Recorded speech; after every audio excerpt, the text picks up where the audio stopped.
Bonjour à toutes et à tous. J'ai le plaisir de vous présenter ce nouveau rendez-vous mensuel de Honor consacré aux instruments animaux barométriques. Sans plus tarder, voici le sommaire de ce jour. Nous allons détailler les instruments de pilotage. Ensuite, nous allons rentrer dans le vif du sujet avec le premier instrument anémobarométrique qui est l'anémomètre. Ensuite, les deux autres qui sont altimètre et variomètre. Comme d'habitude, vous le savez, on va s'appuyer sur des éléments pratiques pour détailler ces trois instruments. Alors, quand on parle d'instruments, il est bon quand même d'avoir une vision totale de ceux qu'on a à bord, qu'on soit à bord d'un avion ou d'un ULM. Il existe trois grandes familles. Les instruments de pilotage, les instruments de radionavigation et les instruments de contrôle des systèmes. Je vous invite pour les deux familles qui sont respectivement Radiocom, radionavigation et contrôle des systèmes, de visionner notre rendez-vous consacré aux instruments EFIS, où vous allez avoir plus de détails. On va se concentrer sur les instruments de pilotage. Ils sont généralement au nombre de 8 pour ce qui est de l'aviation certifiée. Dans le monde du LM, il y en a un petit peu moins. Alors, pour l'aviation certifiée, 3 instruments anémobarométriques sont présents. Il y a également des instruments dits gyroscopiques et également la célèbre boussole qu'on va appeler plus précisément compas magnétique et la non moins célèbre BI.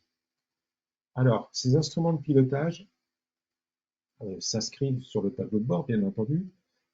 Là, vous avez un extrait de tableau de bord d'un avion avec ces deux grandes familles d'instruments de pilotage.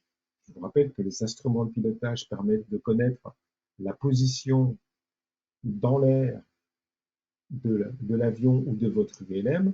Et pour ce qui est des avions, il y a deux grandes familles, les instruments anémobarométriques que l'on va détailler et les instruments gyroscopiques. Pour l'aviation certifiée, ces instruments se positionnent toujours de la même manière, de façon que un pilote qui passe d'un type d'avion, par exemple d'un Cessna à un Piper, puisse retrouver les mêmes instruments, la même organisation de ces instruments. C'est ce qu'on appelle le T classique.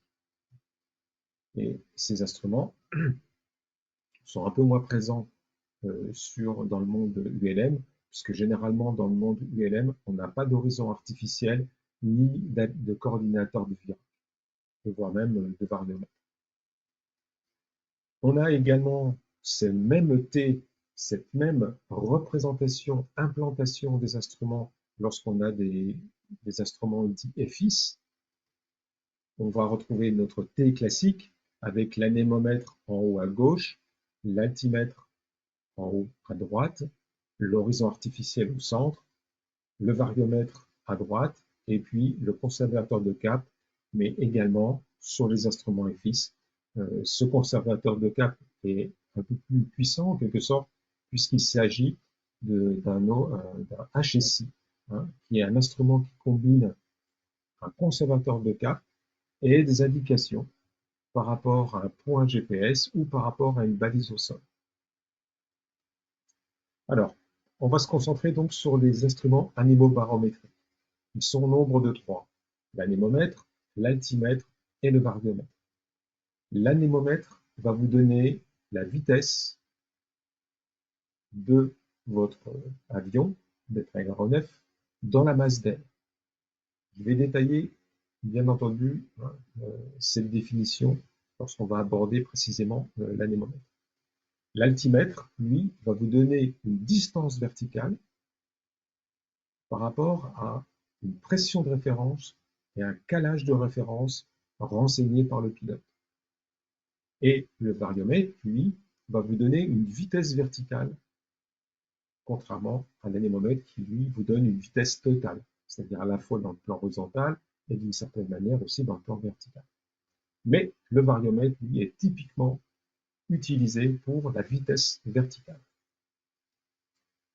Alors, on parle d'instruments anémobarométriques. Donc, ça veut dire qu'on va parler de pression. Et effectivement, il y a 3 pressions auxquelles vont être soumis ces instruments et votre avion aussi en général. Il s'agit de la pression dite totale, qu'on va noter PT, la pression dite statique, le TPS, qu'on appelle aussi pression atmosphérique, et puis enfin la pression dynamique. Alors, je vous indique le nom de ces deux physiciens et savants, Bernoulli et Saint-Venant. Pour la petite histoire, ce sont des physiciens qui ne sont pas contemporains. Ça veut dire que Bernoulli et Saint-Venant, ils ont étudié très tôt, hein, respectivement au XVIIe et XVIIIe siècle, les fluides et, j'allais dire, toute la mécanique des fluides. Et ils ont pu mettre en lumière un certain nombre de formules et surtout de systèmes physiques qu'on va utiliser. Alors, pour notre activité, j'ai bien dit pour notre activité, qu'elle soit avion ou ULM, on considère, oui, c'est bien indiqué, on considère que l'air est incompressible. Alors, bien entendu, on sait tous que l'air est compressible, mais en raison des vitesses relativement faibles de nos aéronefs, eh bien, on considère l'air incompressible. C'est pourquoi le théorème de Bernoulli va être utilisé et en quelque sorte le cœur des instruments anémobarométriques. Qu'est-ce qu'il dit ce théorème de Bernoulli? Il nous dit que la pression totale à l'entrée et à la sortie d'un système, c'est égal à la pression statique plus la pression dynamique. C'est une petite équation très simple, en sachant que la pression totale, c'est à la fois la pression atmosphérique ambiante plus celle générée par le déplacement dans la masse d'air.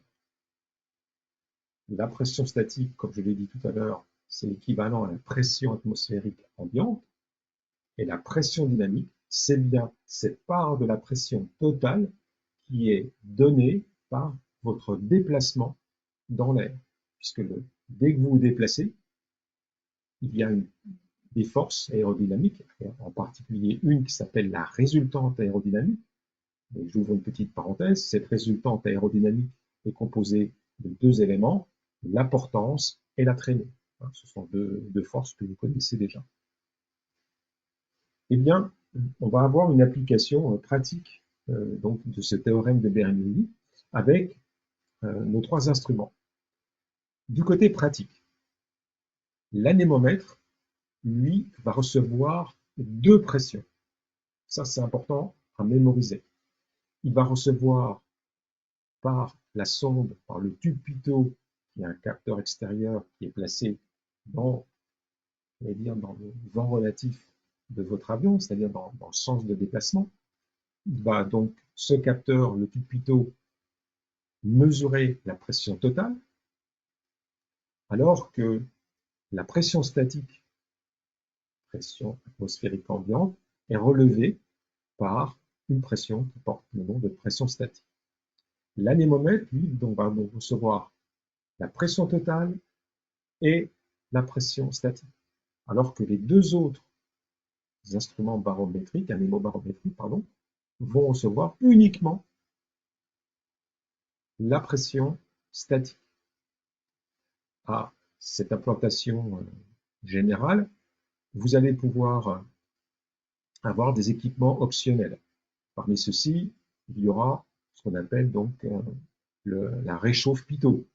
Il s'agit de résistance électrique que vous allez, donc c'est un circuit électrique que vous allez mettre sous tension lorsqu'il y a des risques de givrage ou d'obstruction liés à la pluie, à la neige, éventuellement à la glace de votre tube pitot. Et également, vous pourriez avoir sur votre aéronef en option une commande de prise de statique de secours. Effectivement, la prise de pression statique principale peut être amenée à se boucher par des insectes, des poussières, etc. Eh bien, si vous disposez d'un aéronef avec cet équipement optionnel, vous pourriez le mettre, l'actionner, tirer la commande pour pouvoir prendre la pression non plus par la prise de pression statique qui est bouchée, mais par celle qui sera relevée à l'intérieur de la cabine générale. Voilà, donc à retenir pour le circuit anémométrique, des capteurs, des tubulures, des tuyaux, on va dire, qui sont reliés aux trois instruments. L'anémomètre de pression totale statique, alors que l'altimètre ne reçoit que la statique, comme le variomètre ne reçoit que la statique. Ça, c'est à bien mémoriser. Alors, du côté pratique, voici ce qui se passe derrière vos tableaux de bord. Là, on est derrière le tableau de bord d'un Aquila. On voit un altimètre classique avec ces deux arrivées. On voit hein, sur des tuyaux de plastique hein, qui viennent du tube Pitot. Donc là, on a la pression totale et la pression statique. Pour ce qui est de l'altimètre, eh bien, on voit qu'il n'y a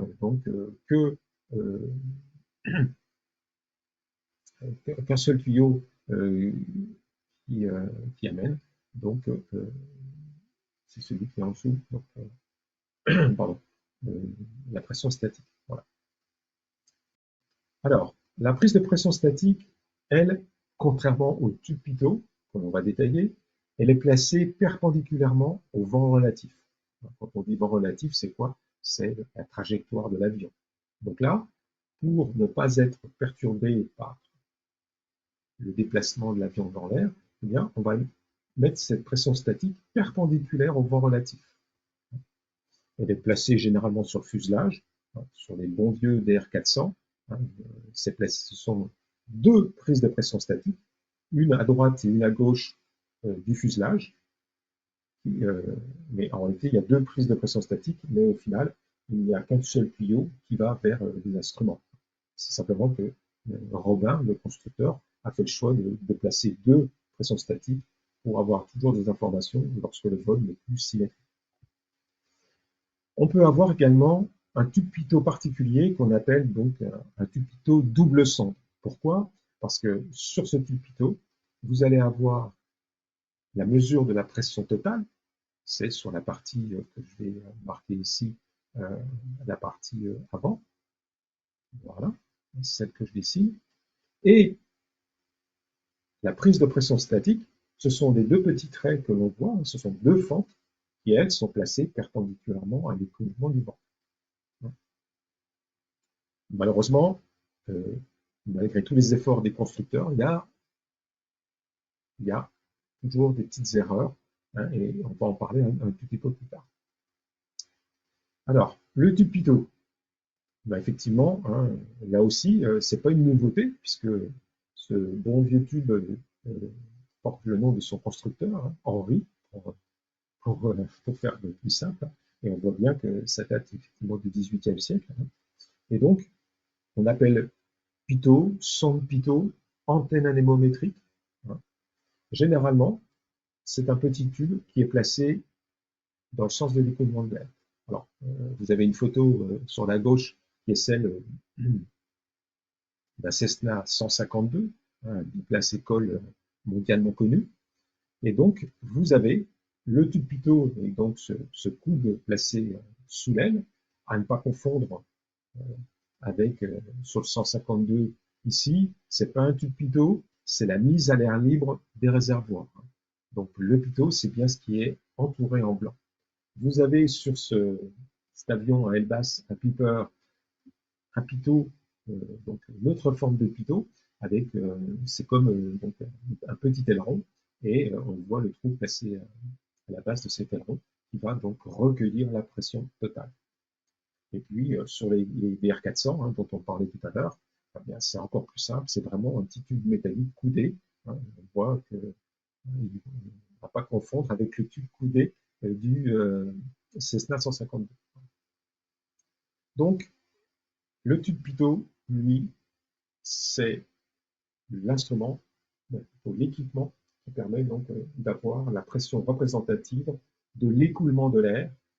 Hein, puisque vous vous déplacez dans l'air, vous avez donc la pression statique ambiante plus la pression aérodynamique générée par votre déplacement. Donc ça, c'est important, hein, je le répète, c'est sûr. Alors, premier instrument de la chaîne anémobarométrique, l'anémomètre.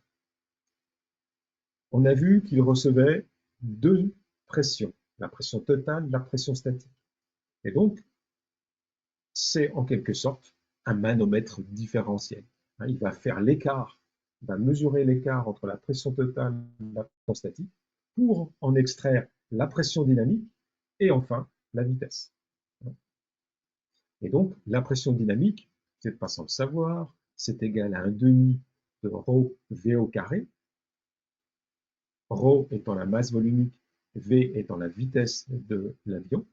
Et donc, d'une certaine manière, l'anémomètre va faire la différence entre la pression totale et la pression statique, ce qui correspond à la pression dynamique, et de cette valeur-là, il va en extraire donc une vitesse. Donc c'est pour ça que j'ai indiqué ça, c'est un extracteur de racine carrée en quelque sorte. Alors, oups, j'étais un peu vite. J'étais un petit peu vite, je vais revenir en arrière sur effectivement sur l'aspect technique de cet appareil, de cet instrument. On voit le tube pitot qui alimente une capsule métallique qui reçoit cette pression. Et cette capsule est elle-même placée dans un boîtier étanche. Et ce boîtier, entre guillemets étanche, il reçoit quand même la pression extérieure. Eh bien, on voit que mécaniquement, la pression totale va déformer ou pas, en fonction de la valeur qu'elle a, la capsule, qui elle-même est baignée dans la pression statique. Et donc, on voit bien que l'anémomètre va faire la différence entre ces deux pressions, et par un jeu mécanique d'engrenage et de petits leviers, vous allez avoir effectivement l'indication de la vitesse. Donc c'est un système mécanique assez simple au final. Et donc l'anémomètre, donc là c'est la partie visible de l'instrument que vous avez sur le tableau de bord, qu'on appelle également Badin, puisque c'est un constructeur français, un ingénieur français du début du XXe siècle, qui a mis en place effectivement les premiers anémomètres et qui peut porter son nom.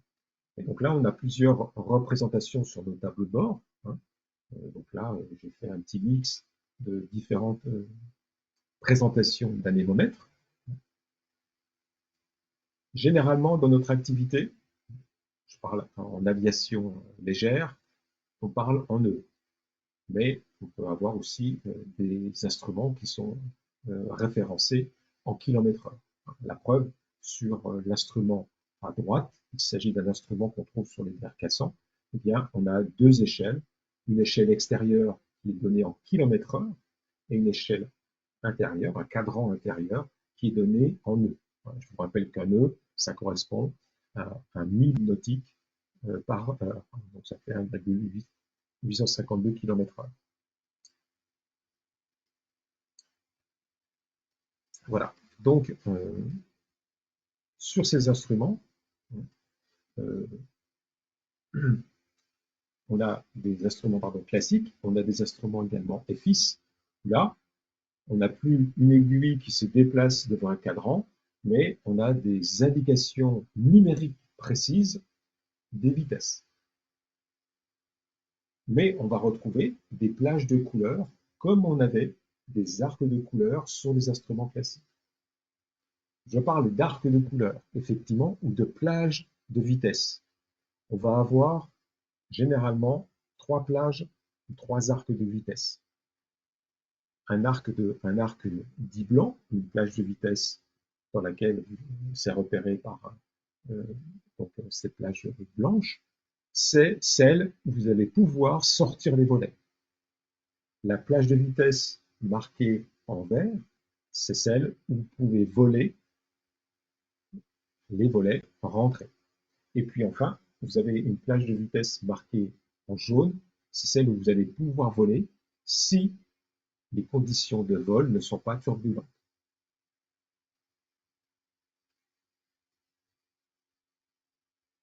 Voici l'application plus pratique. On a la partie supérieure de l'arc blanc qui marque une vitesse caractéristique qu'on appelle VFE. En anglais dans le texte, Velocity Flap Extended. C'est la vitesse maximale que vous pourrez utiliser, voler, braquer, sortie. La base de l'arc blanc est noté VS0. Toujours en anglais, Velocity Stall 0. En français dans le texte, c'est la vitesse de décrochage à la masse maximale de l'atterrissage. Tous les équipements sortis, volets, trains, si vous aviez un aéronef à train rentrant, là, le train est sorti. Si vous avez des aérofreins, il y a certaines machines qui ont des aérofreins, donc là, c'est toute la configuration avec tous les équipements sortis. Ça s'appelle VS0, c'est la base de l'arc blanc. Ensuite, vous avez la base de l'arc vert. Je vous rappelle que la plage de vitesse marquée par cet arc vert, ce sont des vitesses que vous pouvez adopter volet rentrée. Et la base de l'arc vert s'appelle VS1, Velocity Stall 1. Donc c'est une vitesse de décrochage dans une configuration autre que celle tous les équipements sortis, volets, trains, etc. Vous avez la limite entre la plage supérieure, supérieure de l'arc vert et la plage jaune, qui, je vous rappelle, la plage jaune est la plage de vitesse en air non turbulent. La limite entre les deux est un point caractéristique qui s'appelle VNO. Et puis, un repère rouge indique la vitesse à ne jamais dépasser, qu'on appelle VNE, en anglais dans le texte, Velocity Never Exceed. Voilà. Donc là, vous avez une représentation de toutes les vitesses caractéristiques sur votre anémomètre.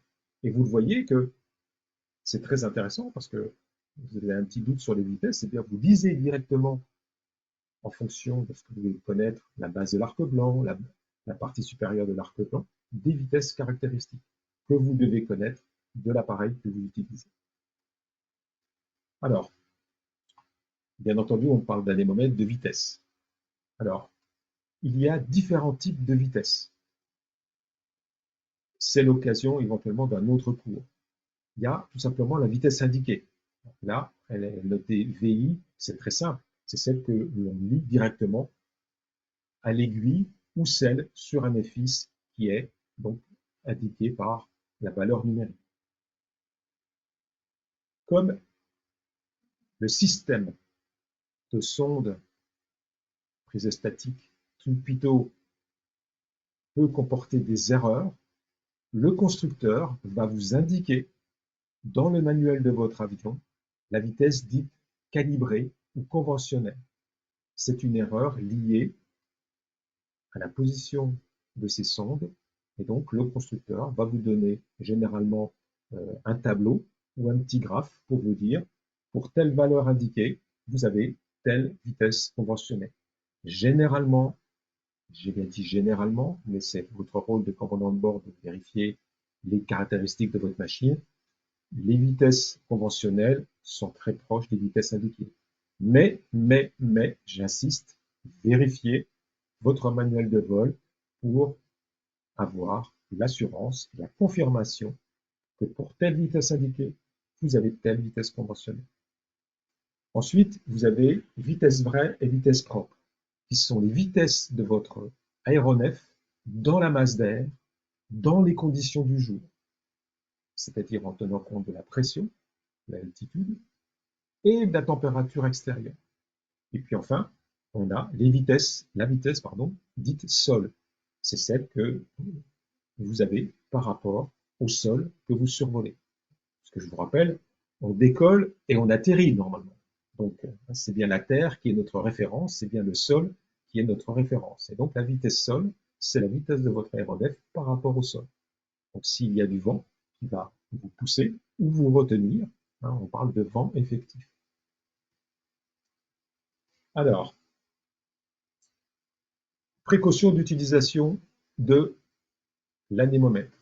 L'anémomètre est un instrument calibré par rapport à l'atmosphère dite type ou standard. Et au final, on est très rarement dans cette atmosphère type. Mais il fallait une atmosphère quand même de référence pour calibrer ces instruments. Et donc, si vous êtes dans une atmosphère plus chaude que l'atmosphère type, eh bien, vous allez aller plus vite que ce qui est indiqué par les instruments.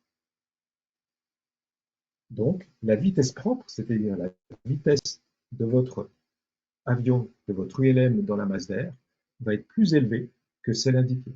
C'est pour ça que l'on dit plus chaud, plus vite. En revanche, si vous volez dans une masse d'air froide, c'est-à-dire inférieure à la température standard à l'altitude où vous êtes, eh bien, ça veut dire que la vitesse propre sera moins élevée, la vitesse dans la masse d'air sera moins élevée que celle indiquée par votre instrument. Pour terminer sur l'anémomètre, deux petits conseils. Bien entendu, au roulage du décollage, vous vérifiez quand vous commencez le roulage si l'anémomètre augmente. Si il n'augmente pas, vous interrompez le décollage. Donc, d'où l'intérêt, avant de décoller, au point d'attente, de faire un briefing pour bien avoir en tête les actions que vous allez mener si le vol se passe bien, mais surtout si vous avez des difficultés, en l'occurrence, si par exemple l'anémomètre ne bouge pas alors que vous commencez de rouler, et bien dans ce cas-là, vous interrompez le décollage. En vol, effectivement, vous constatez que pouf, il n'y a plus de vitesse, mais que le moteur continue à tourner, que l'avion tient bien, ou l'ULM tient le palier, et bien dans ce cas-là, vous allez utiliser ce qu'on appelle des préaffichages. Préaffichage d'assiette, préaffichage de puissance.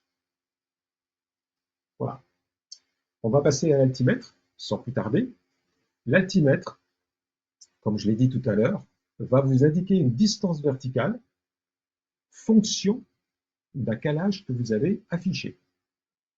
L'altimètre, bien entendu, lui est très simple, il ne reçoit que la pression statique et il va mesurer les différences de pression, puisque l'on sait que plus on monte, plus la pression diminue. C'est un baromètre. L'altimètre n'est qu'un simple baromètre. Quand je parle de simple baromètre, on va voir ce qu'il y a en quelque sorte, on va voir plutôt ce qu'il y a à l'intérieur de ce baromètre. On a l'arrivée de la pression statique qui va alimenter un boîtier étanche. Dans ce boîtier, il y a des capsules métalliques qui sont sous vide, qui, elles, en fonction de la pression, vont plus ou moins se déformer. Elles sont élastiques.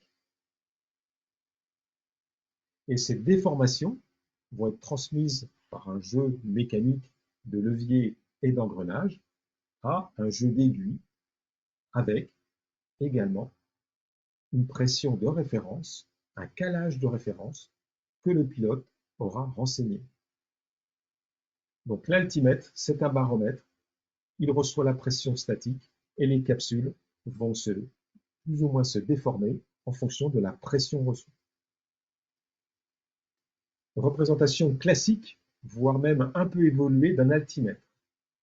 Vous avez effectivement une petite aiguille qui indique les milliers de plis, un bouton de calage. Vous avez une aiguille optionnelle, très fine, qui va indiquer les dizaines de milliers de pieds. Et enfin, la plus grande, c'est celle qui indique les centaines de pieds. Donc, sur cet altimètre, nous sommes à l'altitude d'environ 6340 pieds. La partie hachurée, c'est simplement pour indiquer au pilote qu'il est en dessous de 10 000 pieds. Donc, vous voyez, tout à l'heure, quand je parlais d'instruments sophistiqués, généralement sur nos avions et sur nos ULM, lorsqu'on a des instruments altimétriques classiques comme celui-ci, on n'a pas l'aiguille optionnelle et on n'a pas non plus la zone hachurée. Voilà, c'est pour que vous puissiez connaître ce type d'instrument. Et le cadran est espacé de 20 pieds. Voilà, donc 3 aiguilles pour cette version la plus sophistiquée, une petite, les milliers de pieds, la grande, la plus épaisse, centaines de pieds, et l'aiguille fine, les dizaines de milliers de pieds. Je ne rentre pas dans les détails, vous savez qu'il y a 3 types de calage altimétrique, le QFE, le QNH ou le calage standard. Le QFE, lorsque vous êtes calé au Fox Echo, eh bien, vous allez avoir une notion de hauteur, c'est-à-dire la distance qui vous sépare avec le sol. Le QNH va vous renseigner sur votre altitude, c'est-à-dire la distance verticale entre vous et la mer dans les conditions du jour. Et puis, le calage standard va vous donner votre altitude-pression. J'ai bien dit altitude-pression. Les mots ont leur importance. Altitude-pression, c'est la distance verticale lue sur un altimètre calée à 1013 hectopascales. Et on parle également du niveau de vol lorsque cette distance verticale elle est exprimée en centaines de pieds. Donc si je lis 7000 pieds sur mon instrument calé à 1013, je suis à l'altitude pression ZP ou QNE de 7000 pieds, soit le niveau 70. Là aussi, quelques précautions d'utilisation. On a vu que les trois instruments sont calés par rapport à l'atmosphère type. Si aujourd'hui, vous n'êtes pas dans les conditions type ou standard, eh bien, il faut avoir en tête les écarts que cela produit. Si vous êtes dans une atmosphère plus chaude, d'où l'expression plus chaud, plus haut, eh bien, c'est une position très confortable puisque vous seriez plus haut que l'altitude indiquée. En revanche, s'il fait froid, l'altitude indiquée va être surestimée. Donc, ça veut dire que vous êtes à une altitude réelle plus basse que celle indiquée. Donc, danger. On a un petit moyen mnémotechnique, parce que généralement, quand il fait plus froid, on est en situation dépressionnaire, quelquefois. Donc, c'est 4D, dépression, danger, dérive droite. Mais, moi, je vous invite à retenir aussi le plus simple, plus chaud, plus haut, plus froid, moins haut. Là aussi, vous allez me dire, mais on fait du vol à vue, donc on voit des obstacles. Mais ayez bien en tête ces écarts liés aux écarts de température par rapport à la température standard. Alors, en cas de panne, effectivement, nos instruments peuvent tomber en panne. Généralement, j'ai bien dit généralement, il s'agit de l'obstruction de la prise statique. Bien là, la valeur de l'altitude reste bloquée à celle affichée au moment où la prise de pression statique a été bouchée. En revanche, vous pouvez être dans une situation plus délicate, puisque si elle est partiellement bouchée, ben, vous allez voir que l'altimètre réagit avec retard. Il va réagir un peu comme un variomètre, qu'on va voir tout de suite. Voilà. Dernier instrument anémobarométrique, le variomètre, que l'on trouve généralement dans l'aviation certifiée, on le trouve un peu moins sur les ULM. Bon, maintenant, la plupart des ULM récents sont équipés des FIS, c'est encore différent. Donc le variomètre, lui, va utiliser la pression statique, c'est tout. Hein. Il utilise la pression statique. En revanche, pour déterminer sa vitesse verticale, eh bien, il va fonctionner avec une différence de pression. Alors, qu'est-ce qu'il va faire? Eh bien, il va créer, à partir de la pression statique, il va créer un retard avec la pression statique pour pouvoir avoir la notion de vitesse verticale. Enfin, je m'explique. Il reçoit la pression statique. L'instrument va mesurer la pression statique et celle qui va être retardée par un système que je vais détailler. Et donc, on va avoir deux pressions, d'où le nom de manomètre différentiel. Et cette différence de pression va nous permettre d'en extraire une vitesse. Alors, le petit système pour retarder cette pression statique s'appelle, on appelle ça un capillaire, en pensant aux cheveux. C'est un tube très fin. Et donc, allez, je prends une image un petit peu simpliste. Ça crée en quelque sorte un petit entonnoir. Ça va limiter le passage et donc ça va créer cette différence, ce retard entre les deux pressions. Donc, plus la différence de pression est importante et rapide, plus la vitesse verticale sera importante. Alors, comment ça se passe à l'intérieur? On va retrouver là aussi un boîtier étanche avec des capsules. Ces capsules vont recevoir la pression statique.